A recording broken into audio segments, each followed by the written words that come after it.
চলো আজকে তোমাদের সাথে একটা ব্রাঞ্চ রেসিপি শেয়ার করি। এটার জন্য আমি সবার প্রথমে নিয়ে নিয়েছি একটা ডিম। এর মধ্যে আমি দিয়ে দিয়েছি গোলমরিচ আর লবণ দিয়ে ডিমটাকে খুব ভালোভাবে ফেটে আমি একটা ফ্রাই প্যানে নিয়ে নিলাম একটুখানি বাটার। আর তোমরা এটাকে হেলদি রাখতে চাইলে অবশ্যই বাটার ইউজ করবে, না তো তেলও ইউজ করতে পারো।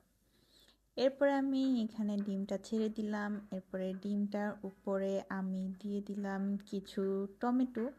টমেটো তোমরা সব পছন্দ না করলে স্কিপ করতে পারো। দিয়ে দিলাম দুইটা পাউরুটি। ব্রাউন ব্রেড যেহেতু পাওয়া যায় না, এই জন্য আমি হোয়াইটটাই নিয়ে নিয়েছি। এরপরে দিয়ে দিলাম একটা লেটুস, যেটা আমি গাছ কিনেছি, আমার বারান্দা থেকে এনে আমি দিয়েছি। এরপরে দিলাম একটা স্লাইস চিজ। ব্যাস, এরপরে আমি রুটিটাকে এভাবে উল্টে দিলাম, দিয়ে একটু চুলাটা ডিম করে ভালোভাবে এপিট ওপিট ভেজে নিব। ব্যাস, রেডি হয়ে গেল আমার ব্রাঞ্চ। যেদিন হচ্ছে আমি একটু লেট করে ব্রেকফাস্ট করি, ওই দিন হচ্ছে এটা আমি খেয়ে নেই, এরপরে দুপুরের মিলটা স্কিপ করে ফেলি। তো এই যে এটার ফাইনাল লুকটা অনেক বেশি স্যাটিসফাইং। যদি এটা ট্রাই করে থাকো তাহলে কমেন্ট বক্সে অবশ্যই জানিও।